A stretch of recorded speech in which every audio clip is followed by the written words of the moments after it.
আসসালামু আলাইকুম। আপনারা সবাই কেমন আছেন? আলহামদুলিল্লাহ, আল্লাহর রহমতে আমরা ভালো আছি।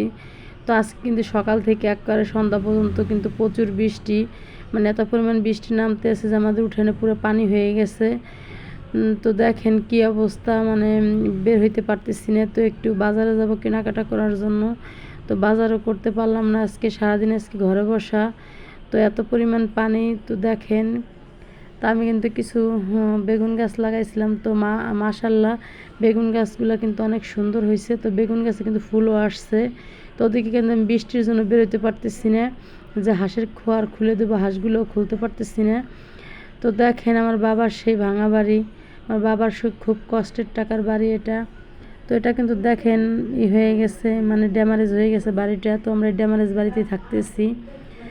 তো দেখেন টিনের চালে পানি পড়তেছে, মানে এত পরিমাণ ছিদ্র হয়ে গেছে টিনের চালে যে পানি পড়তেই থাকে। তো দেখেন ওয়ালগুলোও কিন্তু নষ্ট হয়ে গেছে। তো বাবা থাকলে হয়তো এটা আরও আগেই ঠিক করা হতো, তো আমরা পারি নাই। তো দেখেন চারো ওয়াল, এদিকের ওয়াল, চার রুমের ওয়াল পুরোটা নষ্ট হয়ে গেছে। তো প্রতিটা রুমে পানি পড়ে, এত পরিমাণ পানি পড়ে যে আমরা তো ঘরে থাকতে পারি না। তো দেখেন জায়গায় জায়গায় কিন্তু কলস বালতি এগুলো পাচ্ছি, কারণ এগুলো না পাতলে কিন্তু পুরো ফ্লোর ভিজে যায়। তো বাবা থাকা কতটা জরুরি এখন বুঝতেছি। বাবা থাকলে হয়তো আরও অনেক আগে এটা ঠিক হয়ে যেত, বৃষ্টি আসার আগে ঠিক হয়ে যেত। তো বাবা যেহেতু নাই, তো আমাদের জীবনই কঠিন হয়ে গেছে। তো দেখেন ফ্লোরও কিন্তু ভিজে যেতেছে। তো আমি বৃষ্টি নামলে প্রতিটা রুমে আমি এরকম কলস হাঁড়ি পাতা লাগে আমার।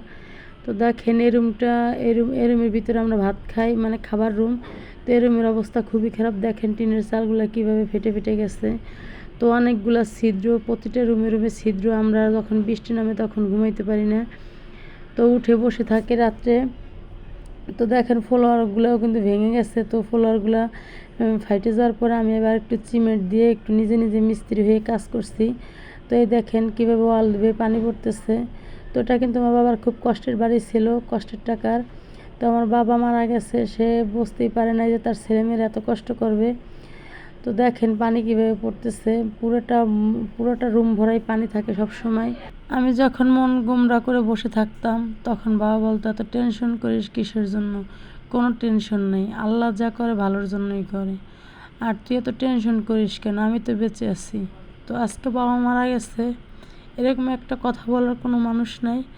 আর আমাদের যে বলবে যে তোরা এরকম করিস কেন, এত টেনশন করিস কেন, আমরা আছি, আমরা থাকবো তোদের পাশে, এরকম কেউ নাই। তো পৃথিবীর সব বাবা ভালো থাকুক, আমার বাবার জন্য সবাই দোয়া করবেন।